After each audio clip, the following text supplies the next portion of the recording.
Tu sais, il y a un moment très particulier dans une vie, un moment où tu commences à voir ton esprit. Pas juste à penser, mais à voir ce que tu penses. Et ça, c'est vertigineux. Parce que toute ta vie jusqu'ici, tu as vécu à l'intérieur de tes pensées, comme si elles étaient la réalité. Chaque scénario était une possibilité, chaque peur était un signal et chaque sensation était une preuve. Tu ne les observais pas, tu étais dedans, complètement fusionné avec elles. En psychologie, on appelle ça la fusion cognitive. Mais dit simplement, ça veut dire que quand ton cerveau disait «et si quelque chose n'allait pas?», ton corps répondait immédiatement «il y a un danger», sans vérifier, sans attendre, sans nuance. Notre cerveau, il n'a pas été conçu pour nous rendre heureux, heureuses. Il a été conçu pour nous maintenir en vie. Et pour lui, il y a quelque chose de plus dangereux que la douleur, c'est l'imprévisibilité de la douleur. Alors notre cerveau, il anticipe, il simule, il imagine. Pas parce que c'est la réalité, mais parce que c'est une possibilité. Et pour notre système nerveux, une possibilité suffit. Et ça, c'est le piège. Notre corps, il réagit pas à la réalité. Il réagit à ce que notre cerveau considère comme plausible. Même si ça n'existe que dans notre esprit, même s'il ne s'est rien passé, même si tout va bien.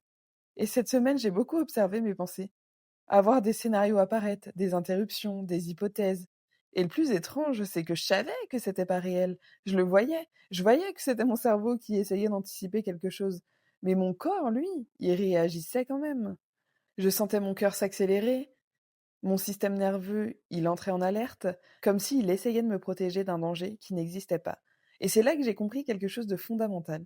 Même quand tu conscientises en fait que tu es en train de t'imaginer des scénarios qui n'existent pas, ça va pas calmer directement ton système nerveux. Parce que la compréhension, elle est mentale, mais la sécurité, elle est physiologique. Tu peux comprendre en une seconde, mais ton corps, lui, il va apprendre par répétition, par expérience, pas par logique. Il y a une partie de ton cerveau, l'amygdale, qui scanne en permanence ton environnement. Elle cherche pas la vérité, elle cherche la menace. Et elle fait pas la différence entre un danger réel et un danger imaginé. Elle fait une seule chose, elle compare le présent au passé. Et si quelque chose ressemble même un tout petit peu à une douleur que tu as déjà connue, elle va activer l'alarme, immédiatement, avant même que tu aies le temps de réfléchir. Et c'est pour ça que parfois, tu sais que c'est pas réel, mais tu le ressens quand même. Parce que c'est déjà un grand pas. Déjà, le fait de conscientiser la chose et de remettre en question tes pensées. Donc ça, c'est le premier pas. Ton esprit y comprend. Et le deuxième pas, c'est de te dire que ton corps, lui, il est encore en train d'apprendre. Et c'est là que commence le vrai travail. Pas le travail de comprendre, mais le travail de ne plus fusionner.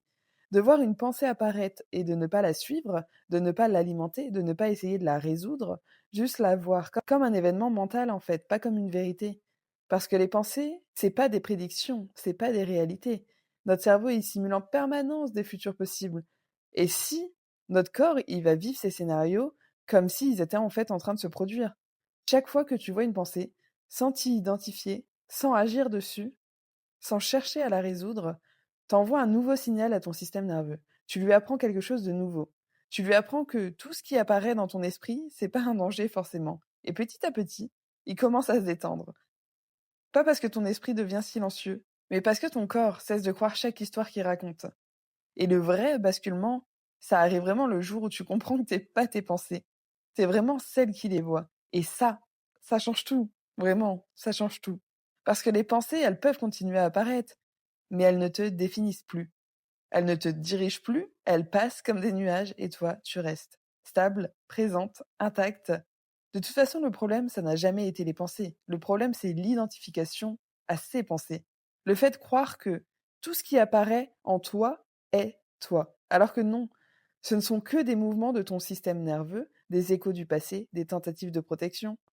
Pas des vérités, juste des mécanismes. Et plus tu apprends à les voir sans fusionner avec eux, plus ton système nerveux comprend qu'il peut relâcher, qu'il n'a plus besoin de te protéger de dangers imaginaires. Et un jour, sans même t'en rendre compte, le silence revient. Pas parce que ton esprit s'est tu, mais parce que tu as cessé de le croire. Et dans cet espace, tu retrouves quelque chose que tu n'avais peut-être jamais vraiment ressenti avant. La sécurité. Pas la sécurité extérieure, mais la sécurité intérieure. Celle qui ne dépend de rien. Et ça fait tout. Merci d'avoir écouté cet épisode jusqu'au bout. Je voulais vraiment faire un épisode dessus parce que je sais à quel point ça peut être compliqué. Rien que le fait déjà de conscientiser le système nerveux est en train de dérailler et d'imaginer des choses qui n'existent même pas. Déjà, c'est déjà un énorme pas si vous arrivez à faire ça. vraiment à mettre vos pensées de côté. Vos pensées, elles sont pas vous, elles sont vraiment ce que vous allez faire avec. Et plus vous allez entraîner votre corps à ne pas répondre à cette pensée, plus il va prendre cette habitude. Ok, j'ai pas besoin de la protéger là tout de suite, tout va bien. Et c'est un long chemin. Moi pareil, cette semaine j'ai dû beaucoup travailler dessus. Mais au moins, voilà, ça m'a permis d'en faire un épisode de podcast. Donc j'espère qu'il pourra vous parler. En attendant, si cet épisode vous a parlé, vous pouvez aussi le partager à quelqu'un qui vit peut-être exactement ça aussi en ce moment. Et vous pouvez soutenir le podcast en laissant un petit avis, parce que comprendre ce qui se passe en nous, c'est vraiment le début de la liberté. Je vous fais des bisous, je vous souhaite une belle semaine. J'espère qu'elle sera douce, un peu mieux que la semaine qu'on vient de passer, parce que je sais pas vous, mais que ça soit moi ou mes proches, mais elle était lunaire cette semaine. Je sais pas pour vous, donc j'espère que cette semaine va être plus apaisée. Et je vous le souhaite aussi. Prenez soin de vous. Ciao!